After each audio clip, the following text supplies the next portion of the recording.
ત્યારે વધુ માહિતી સાથે જોડાઈ ગયા છે એરપોર્ટથી અમારા સંવાદદાતા મિહિર સોની। મિહિર, ખાસ કરીને જ્યાં 2 વાગે પ્રધાનમંત્રી નરેન્દ્ર મોદી વતનમાં પધારશે, એરપોર્ટ પરની જો વાત કરવામાં આવે તો કોણ કોણ રિસીવ કરવાનું છે, તેમને સુરક્ષા વ્યવસ્થા કેવી છે, કેવો માહોલ હાલ ઉભો થયો છે?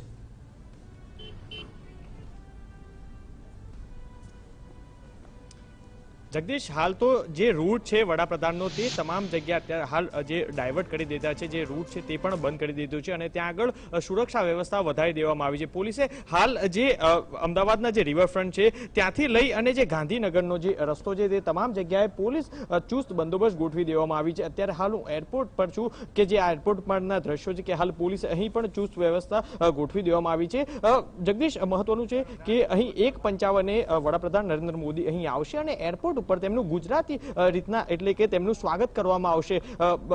ત્યારબાદ અહીંથી તે હેલિપેડ દ્વારા ગાંધીનગર જવાના હતા, પરંતુ હવે તેમનો પ્લાન છે તે ચેન્જ થઈ ગયો છે, એટલે અહીંથી અમદાવાદ એરપોર્ટ ઉપરથી તે અહીં જે ગાંધીનગર જશે અને જે ગ્લોબલ ટ્રેડ શો છે તેનું ઉદ્ઘાટન કરશે અને ત્યારબાદ અહીંથી 4 વાગ્યાના અરસામાં સરદાર વલ્લભભાઈ હોસ્પિટલનું લોકાર્પણ કરશે અને ત્યારબાદ જે ફેસ્ટિવલ છે શોપિંગ ફેસ્ટિવલ તેનું ઉદ્ઘાટન કરશે। હાલ તે 3 થી 4 જેટલા આ જે ઉદ્ઘાટન કર્યા બાદ તે રાજભવન પરત જશે, પરંતુ હાલ તમામ જે તૈયારીઓ તડામાર થઈ ગઈ છે, પરંતુ સુરક્ષાને લઈને કોઈ પણ કચાશ ન રહી જાય તે માટે અત્યારે હાલ પોલીસ દ્વારા તમામ સુરક્ષા વ્યવસ્થા ગોઠવી દેવામાં આવી છે। જો કે વડાપ્રધાન છે તેથી તેના કોનોને પણ હમણાં જ થોડી વાર પહેલા તેનું રિહર્સલ કરવામાં આવ્યું હતું, એટલે કોઈ સુરક્ષામાં કચાશ ન રહી જાય તે માટે તમામ પોલીસ અત્યારે હાલ પ્રયત્ન કરી રહી છે। આ તો તેમનો શેડ્યુલ છે, પરંતુ જગદીશ હંમેશા તે અહીં ગુજરાત પ્રવાસે હોય છે ત્યારે તેમની માતાને મળવા અચૂક જતા હોય છે, તેનો કોઈ પણ પ્લાનમાં ઉલ્લેખ કરવામાં નથી આવતો હતો તેમનો ગમે ત્યારે, એટલે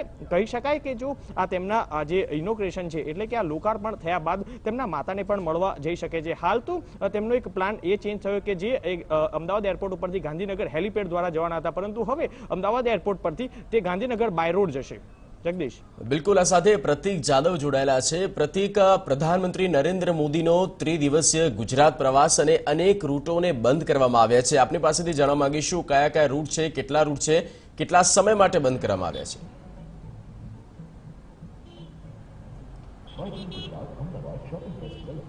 જગદીશ, ચોક્કસથી વડાપ્રધાન નરેન્દ્ર મોદી 3 દિવસના ગુજરાતના પ્રવાસે છે, તેમાં પણ અમદાવાદ આજે આવવાના છે, જેને લઈને સુરક્ષાના બંદોબસ્તને લઈને પૂરતી તૈયારીઓ કરી દેવામાં આવી છે। હાલ અમદાવાદ શહેરના 8 રસ્તાઓ જે રિવરફ્રન્ટને જોડતા છે તે રસ્તા બંધ કરવાની તૈયારી અમદાવાદ શહેર પોલીસ તેમજ ટ્રાફિક પોલીસ દ્વારા કરવામાં આવી રહી છે। અમદાવાદ શહેરના જે રિવરફ્રન્ટનો રસ્તા છે, ખાસ કરીને કહી શકાય કે આશ્રમ રોડથી 8 જે રસ્તા રિવરફ્રન્ટને જોડે છે, કનેક્ટ કરે છે, તમામ 8 રસ્તાઓ સુરક્ષાને લઈને બંધ કરવામાં આવશે। મહત્વનું છે કે આ તમામ રસ્તાઓ બંધ કરવાના કારણે જે આશ્રમ રોડ છે તે આશ્રમ રોડ ઉપર ટ્રાફિક વધી જશે, કારણ કે જે રીતે લોકો ટ્રાફિકથી બચવા માટે રિવરફ્રન્ટના રસ્તાનો ઉપયોગ કરતા હોય છે, ત્યારે આજે 1-1.5 વાગ્યાની આસપાસથી લઈને સાંજે 6 થી 7 વાગ્યા સુધી આજે રિવરફ્રન્ટમાં પ્રવેશવાના જે રસ્તા છે તમામ રસ્તા બંધ રહેશે। 8 રસ્તાઓ બંધ રહેવાના કારણે આશ્રમ રોડનો જે વિસ્તાર છે તેમાં ટ્રાફિકની સમસ્યા વધી શકે છે। મહત્વનું છે કે ટ્રાફિકની સમસ્યા શહેરીજનોને નડે નહીં તેના માટે અમદાવાદ શહેર પોલીસ દ્વારા આગવી તૈયારી કરી દેવામાં આવી છે। 1400 જેટલા પોલીસ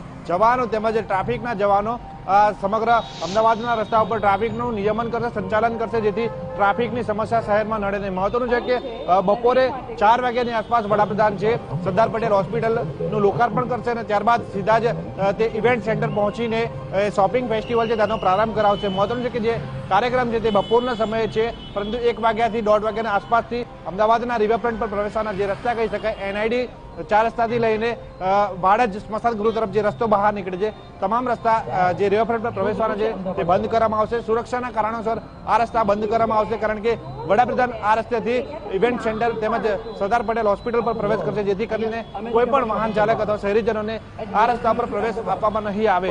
અને જો શોપિંગ ફેસ્ટિવલની વાત કરવામાં આવે તો 12 દિવસ સુધી ચાલનારો આ શોપિંગ ફેસ્ટિવલનું વડાપ્રધાન દ્વારા પ્રારંભ કરવામાં આવશે। મોટી સંખ્યામાં લોકો આ શોપિંગ ફેસ્ટિવલનો આનંદ લઈ શકે તેના માટે અનેક જગ્યાઓ ઉપર આ ફેસ્ટિવલનો પ્રારંભ કરવામાં આવશે। અનેક મોલ પણ આ ફેસ્ટિવલમાં જોડવામાં આવ્યા છે। ખાસ કરીને જે રીતે દુબઈમાં આજે શોપિંગ ફેસ્ટિવલ યોજાતો હતો તે શોપિંગ ફેસ્ટિવલ પહેલી વખત અમદાવાદ મ્યુનિસિપલ કોર્પોરેશન દ્વારા અમદાવાદમાં આયોજન કરવામાં આવ્યું છે, જેમાં 1500 જેટલા વેપારીઓ આ ફેસ્ટિવલમાં જોડાશે, સાથે નાના મોટા વેપારીઓ પણ જોડાશે અને અમદાવાદના 4 જેટલા મોલ કહી શકાય મોલ પણ આ ફેસ્ટિવલમાં જોડાશે, જેથી લોકોને 12 દિવસ દરમિયાન અલગ અલગ જગ્યાથી શોપિંગ કરવાનો લાભ મળશે અને આ શોપિંગ કર્યા બાદ તેમને કરોડો રૂપિયાના ઇનામ જીતવાની પણ તક મળી રહેશે. એટલે કહી શકાય કે અમદાવાદીઓને આગામી 12 દિવસ સુધી મોટી સંખ્યામાં મોટી અલગ અલગ જગ્યાથી શોપિંગ કરવાનો લાભ મળી રહેશે. બિલકુલ.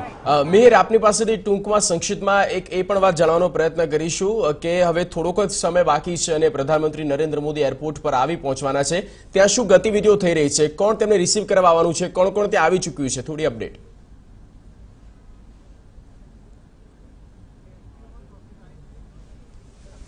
જગદીશ, ચોક્કસથી હજી કોઈ પણ નેતા આવ્યા નથી, પરંતુ જે વડાપ્રધાન જ્યારે પણ એરપોર્ટ ઉપર આગમન થતું હોય છે ત્યારે મુખ્યમંત્રીથી લઈ ગૃહમંત્રી તેમજ રાજ્યપાલ અહીં તેમના સ્વાગત માટે આવતા હોય છે. મેં આપને ફરી એક વખત કહું કે જે અમદાવાદ એરપોર્ટ છે ત્યાં આગળ ગુજરાતી કલાકારો તેમજ તે ગુજરાતની જે સંસ્કૃતિ છે તે મુજબ તેમનું ભવ્ય સ્વાગત કરવામાં આવશે. હાલ તેમને રિસીવ કરવા માટે મુખ્યમંત્રી, ગૃહમંત્રી તેમજ ડેપ્યુટી સીએમ તેમજ રાજ્યપાલ આવશે.